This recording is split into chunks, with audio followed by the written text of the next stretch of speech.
Hello नमस्कार, कैसा है मेरा यूट्यूब परिवार। मेरा नाम साकेत है और आप मुझे अपने सोशल मीडिया हैंडल्स पे देख रहे हो और आपको लोन का समस्या है, तभी आप मेरे पास आए हो।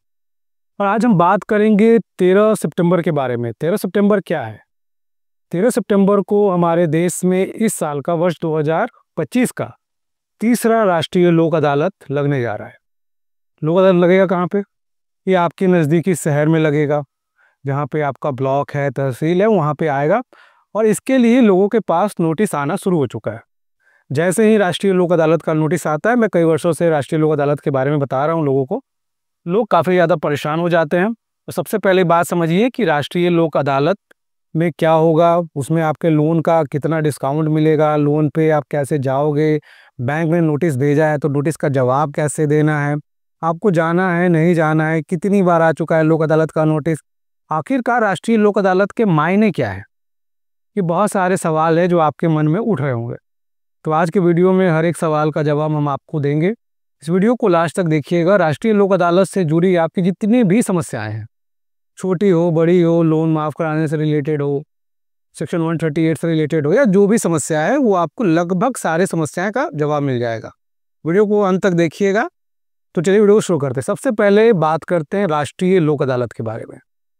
अदालत वर्ड जो होता है ना, कि लोगों के मन में घबराहट पैदा करता है। अदालत से नोटिस आया है, अदालत से नोटिस नहीं आया है। एक समझौता केंद्र है जहाँ पे दो पक्षों के बीच में समझौता कराया जाता है।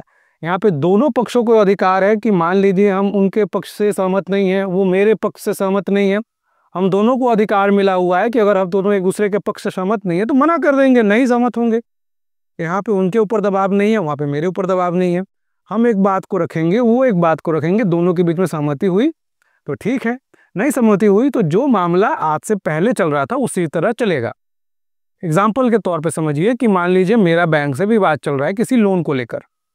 अब इस लोन के विवाद को लेकर बैंक ने हम पे सेक्शन 138 का केस कर रखा है, चेक बाउंसिंग का केस कर रखा है। अब वहाँ पे वो केस मामला चल रहा है और यहाँ पे मेरे पास लोक अदालत का नोटिस आया।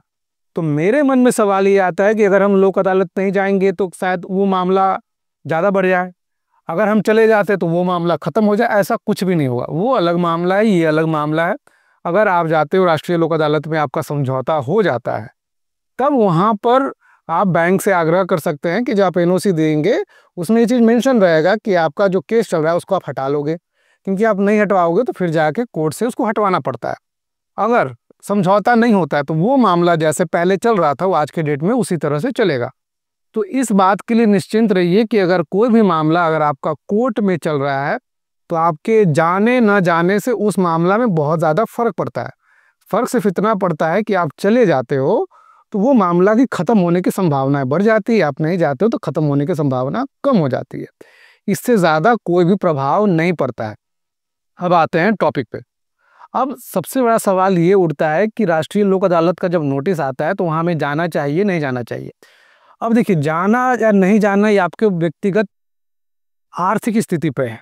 अगर मान लीजिए आपके पास पैसे हैं तो आप जाइए, पैसे नहीं है तो मत जाइए। हाँ, इसमें बस आप एक चीज़ ध्यान दीजिए कि ये नोटिस आपको कितनी बार आ चुका है। अगर आपके मन में है कि इसको हम समझौता करना चाहते हैं, इससे निपटारा लेना चाहते हैं, इसको ख़त्म करना चाहते हैं, तो जाइए, समझौता कीजिए। समय मिलता है इसमें, आपको 6 महीने तक का समय दिया जाता है, कई 11 महीने तक मिलता है। अगर आपको लगता है कि इतने दिनों में मेरे पैसे आ जाएंगे तो बिल्कुल जाइए और समझौता कराइए और उसको पैसे दीजिए। पैसे आज नहीं ना मांग रहा है, वो समय देगा आपको पेमेंट करने के लिए। तो आज पैसे नहीं है आपके पास, जो भी पैसा है, अगर आपको लगा 10% है, 20% उतना जमा कीजिए, जाइए। अब दूसरा सवाल होता है कि अगर सर मेरे पास नोटिस आ रहा है, हम नहीं जाए, तो उससे भी कोई प्रभाव नहीं पड़ने वाला है। यहाँ पे जाने के लिए या न जाने के लिए आपको किसी तरह से बाध्य नहीं किया जाएगा। अगर आप जा रहे हो, आप अपने इच्छा शक्ति पर है, नहीं जा रहे हो, कोई समस्या नहीं। अगर आप जाते हो, अगर आपके मन में कहीं ना कहीं लोन के रिगार्डिंग ये चीज़ है कि हम जाएंगे तो मेरा लोन ख़त्म होगा, अगर हम सेटलमेंट कराना चाहते हैं, ये सबसे अच्छा जगह होता है। अब यहाँ पर लोगों के मन में ये भी चीज़ होता है कि सर जाएंगे, अगर बैंक नहीं माना जो हम बोल रहे हैं, मान लीजिए मेरा 10 लाख का लोन है, अब मेरी सक्षमता ये है कि हम इस लोन में 3 से 4 लाख रुपए दे सकते हैं। तो देखिए, कभी भी समझौता कराने अगर कोई भी बैंक, एनबीएफसी कंपनी आ रहा है तो समझिए कि वो चाहता है कि इस लोन का निपटारा हो, ख़त्म हो, जल्द से जल्द इससे हमें राहत मिले। अब राहत कैसे मिलेगा? जब तक आपको अच्छे ऑफर्स नहीं देंगे। अगर राष्ट्रीय लोक अदालत के इतिहास के बारे में बात करें तो यहाँ पे 20% तक भी डिस्काउंट मिला है। डिपेंड करता है आपका लोन कितना पुराना है, कितने का लोन है, किस तरह का लोन है। अब यहाँ पर लोन हर तरह के तो जाते नहीं है, यहाँ पे कोई सिक्योर लोन नहीं जा रहा, यहाँ पे कोई भी ऐसा मारपीट वाला केस नहीं जा रहा है। यहाँ पे 20 लाख से नीचे जो समझौता योग्य लोन है उसको ही भेजा जा रहा है। तो इस बात के लिए स्पष्ट रहे कि अगर आप राष्ट्रीय लोक अदालत जा रहे हैं तो आपसे पूछा जाएगा, मान लीजिए आपकी 4 लाख की हैसियत है, बैंक आपसे 6 लाख मांग रहा है, आप डिसएग्री कर जाइए, फिर अगली बार लोक अदालत लगेगा, आपको बुलाया जाएगा। तो कभी भी इस चीज़ के लिए डरे नहीं कि मेरे पास इतना पैसा है, वो इतना मांग रहा है, उसको मांगने तो उसको जो मन कर रहा है मांग रहा है, पर जो आपके पास होगा वही दोगे ना। तो मांगना ज़रूरी नहीं है, जो आपकी क्षमता है। अब बहुत सारे लोग क्या होते हैं कि चलो इस बार हम हाँ बोल के आ जाते हैं, नहीं होगा क्या होगा, बाद में पैसा होगा। आप उसी चीज़ पे एग्री कीजिए जो आपको लगता है कि आप दे पाओ। इसका कारण क्या होता है मैं आपको समझाता हूँ। राष्ट्रीय लोक अदालत कहीं ना कहीं कस्टमर बेनिफिट साइड को देख के बनाया गया है। कई बार क्या होता था कि बैंक में आप पैसा जमा करते थे, सेटलमेंट के लिए जमा होता था, सेटलमेंट नहीं हो पाता था तो बैंक दोबारा आपसे पैसा मांगने लगता था, आपको परेशान करने लगता था, आपको तंग करने लगता था। राष्ट्रीय लोक अदालत में मान लीजिए आपका एक बार समझौता हो जाता है तो उस पर्टिकुलर मामले के लिए बैंक आपको दोबारा परेशान नहीं कर सकता।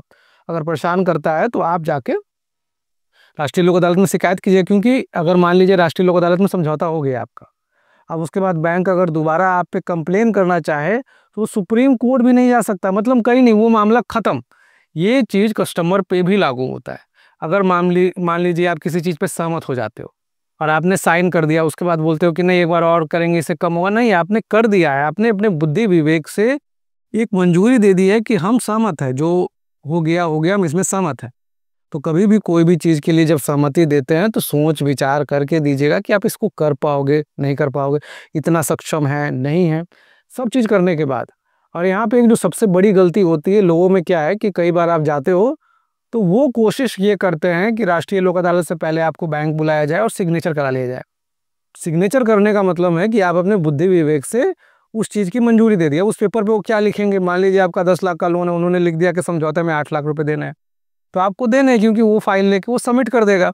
तो जब तक समझौता ना हो, आपके इच्छा अनुसार ना हो जो आप दे पाओगे, तब तक सिग्नेचर नहीं कीजिएगा, क्योंकि आप सिग्नेचर करोगे, अगर वो सबमिट हो गया तो उसके बाद राष्ट्रीय लोक अदालत का नोटिस नहीं आएगा, और नोटिस नहीं आएगा तो आप माफ़ी मांगोगे कहाँ से। तो कहीं भी जाए तो सोच समझ के साइन करें, क्योंकि साइन करने का मतलब ये माना जाएगा कि आपने बुद्धि विवेक से किया है। और बाहर के कैंप्स में, जहाँ पे बैंक से कैंप है, वहाँ कोशिश करें कि ना जाए, क्योंकि वहाँ पे आपको डराया जाएगा, धमकाया जाएगा, और वहाँ जो साइन करा लिया जाएगा वो अपने मजिस्ट्रेट के सामने सबमिट कर देंगे और आपको बोलेंगे इतना पे समझौता हो गया है। ना बैंक में जाके साइन करें। लोक अदालत में हो रहा है तो ठीक है, नहीं हो रहा है छोड़ दीजिए, क्योंकि वहाँ पे अगर समझौता हो गया तो उसके बाद बैंक आप पे मनमानी नहीं कर पाता है। अब यहाँ पे एक ध्यान देने वाली बात यह है कि लोगों का कंसर्न होता है कि सर कितना कितना लोन में डिस्काउंट होता है। तो मैंने आपको पहले ही बताया था, क्रेडिट कार्ड और पर्सनल लोन मामले में ये 20 से 50%, 50% तो एवरेज सबको मिलता है। अब यहाँ पे डिपेंड करता है कि आपका जॉब प्रोफाइल कितना है, आपके पैसे कितने, आपके पास पैसे है भी नहीं है, आप सच बोल रहे हो, झूठ बोल रहे हो, ये सारी चीज़ें भी देखी जाती है। ये सब कुछ मिला जुला के आपको डिस्काउंट ऑफर किया जाता है। अब यहाँ पर लोगों का क्या होता है कि जब आप जा रहे हो लोक अदालत तो अपनी समस्याओं को लेके जाओ, अपने हैसियत को लेके मत जाओ। अगर मान लीजिए किसी को लोन में डिस्काउंट मांगना है, बोल रहा है मेरे पास पैसे नहीं है, फंड्स नहीं है, एकदम बुलेट वुलेट में सोना वोना का चैन पहन के चला गया, समझे, तो आप बता रहे हो, भीख मांगने जा रहे हो कि डिस्काउंट दो, पैसे नहीं है मेरे पास, मेरी स्थिति बहुत खराब है, भिखारी से भी बदतर हो चुकी है, और जा रहे हो सोना चांदी पहन के। तो जा रहे हो, जो चीज़ मांगने जा रहे हो उस चीज़ को समझिए, कैसे उसको प्रेजेंट करना है, क्या प्रेजेंट करना है, कितना प्रेजेंट करना है। और इसके अलावा भी अगर राष्ट्रीय लोक अदालत का नोटिस आ रहा है 13 सितंबर के रिगार्डिंग, आपको नहीं समझ में आता है, स्क्रीन पे एक नंबर है, अपने लोन विशेष के बारे में पर्सनली अपॉइंटमेंट के थ्रू मुझसे बात कर पाओगे, जहाँ पे हम आपको बताएंगे कि कैसे जाना है, क्या करना है, कितना बोलना है, कब बोलना है, क्या प्रक्रिया रहेगी, सबको समझाएंगे। जय हिंद, वंदे मातरम।